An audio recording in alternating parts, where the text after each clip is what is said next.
Stevenson Honda is the greatest place in town to buy a car. Choosing the right car is a big decision.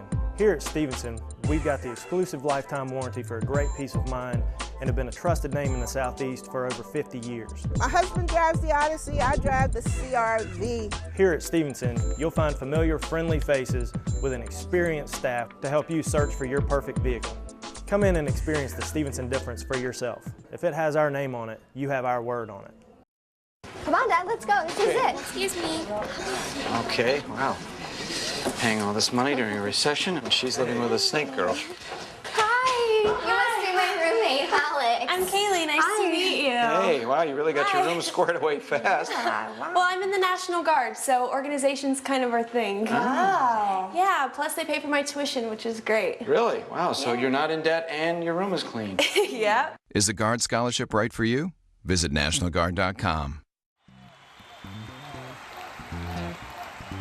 Welcome back to the Cape Fear Sports Report, driven by Stevenson Automotive Group. We found a booth. It's time to sit back and talk a little bit of NFL draft. Probably the biggest story coming into the draft was quarterbacks. Jimmy Clausen was going to be a top pick, didn't wind up being a top pick, but wound up with the Panthers. Yeah, basically fell right in the Panthers' lap, and I think it's a huge pick for the Carolina Panthers. They're getting a quarterback who comes from a pro style with Charlie Weiss. He's going to walk right in here and know the playbook. I think it's an excellent pick by the Carolina Panthers. And you agree, of course? Absolutely not. We've been talking a little bit about this during the break. I think we're going to come to fisticuffs during the next commercial break here. Cool it. Oh, sorry. Anyway, Jimmy Clausen, he's coming into a team that has a young quarterback in Matt Moore that they were trying to develop that was playing well at the end of the season. We've got a coach who's in the last year of his contract here, so he's going to be itching to pull him if he starts to struggle. And he's a Notre Dame quarterback. He's got his sense of entitlement. And the last Notre Dame quarterback with that type of hype didn't exactly pan out in the draft. So we'll see. I think Clausen is going to need more attention than he's going to get over there. So I think he's going to hurt the team more than he's going to help them. I don't see how he can hurt the team. I mean, when you get a guy that like 48, the kind of value you're getting at pick 48 is huge. And the Clausen, maybe he has a sense of entitlement. Every quarterback in the National Football League has a sense of entitlement. That doesn't bother me one bit. Jim, what do they say in the NFL? Tell me, Joe. If you have two quarterbacks, you have no quarterbacks. Well, right now the Carolina Panthers, I would make the argument, have no quarterbacks. Matt Moore is, he's maybe serviceable. Give Jimmy Clausen some time. Maybe he pans out, maybe not.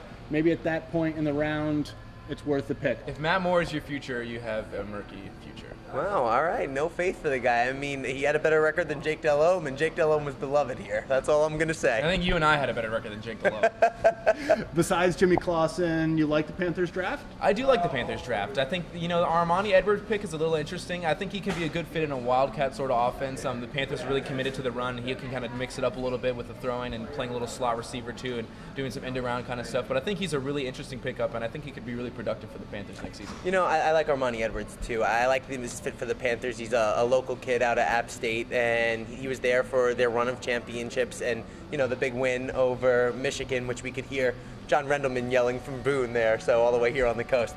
So I think he's going to be a good fit for them. I think it's going to be interesting to see where they put him and how they use him. Might be a nice third receiver coming out of the slot. And as you said, he's a hometown kid who might bring some fans into the stand, which is always nice. You love the Panthers. What about yourself? A winner. Who was the big winner in this draft? My big winner is the Tampa Bay Buccaneers. I think they did a great job addressing their needs. They got two of the best defensive tackles in the draft in a draft that's filled with talent at the defensive tackle position in McCoy and a guy I was big on, Brian Price.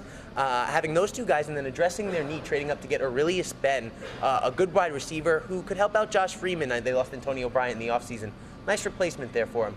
Another team that I think did well, hold your breath, guys, the Oakland Raiders. I think they've had a good draft so far. Can you believe that you said the Oakland Raiders have had a good draft? How many times can you say that in the last 10 years? I don't know, but you want to talk about value picks. They just picked up Bruce Campbell in the 4th round. The guy had an awesome combine, and he's one of those guys that you talk about that's got huge potential. Now, I'm not big on drafting huge potential in the 1st round, but you start to get into the later rounds, the 4th round, you might as well see what the guy has he could be a real nice player for them. Huge potential and huge biceps. Yeah.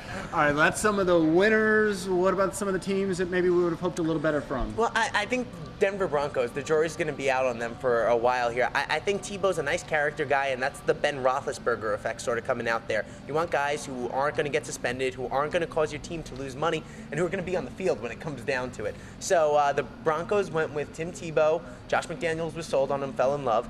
They got another guy, Demaryius Thomas, big wide receiver out of Georgia Tech. He should help them replace Brandon Marshall, but typically first-year wide receivers struggle in the NFL. Another team that I think the jury's still out on, I'm going to go with the New York Giants on this one there. I felt like they reached for a couple picks early. They went with potential early in the draft without actually seeing these guys perform. Pierre Paul out of University of South Florida has only been playing for football since his junior year of high school. He didn't do it consistently, and all I've been seeing is him doing backflips across the field. Now, he's a guy who they already have on the team in Osi Umenyiora and Justin Tuck.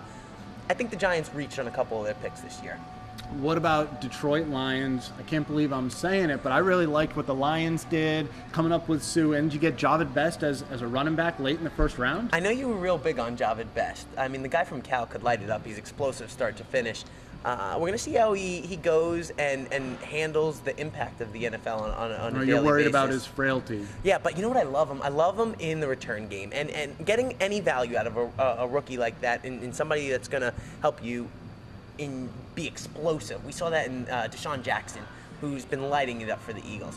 He could be one of those players. He could be, but he's got to stay healthy, and that's going to be the big cake. Well, he can't teach speed. And Ndamukong Suh is one of those players who you can't speak enough about. I mean, he's the kind of guy that only comes around once every 10 years. I mean, he's a real special talent. You know, don't you feel like when the season ended, all we heard about was Ndamukong Suh? But as we got closer to the draft, they kind of got quiet on Ndamukong Suh. I think he's going to make a lot of noise to make up for that once he gets to the NFL. I agree. We'll have to see. Well, the draft is over. The schedules are set. Let 2 days begin. And that brings us to our online poll question. Which team bettered themselves the most in the NFL draft? The Panthers, the Raiders, Browns, Patriots, Rams, or somebody else? You can log on to CapeFearSportsReport.com and cast your vote. Coming up on the Cape Fear Sports Report, we're going to check out what's going on in and around Wilmington. But next, it's the high school roundup. You're watching the Cape Fear Sports Report, driven by the Stevenson Automotive Group.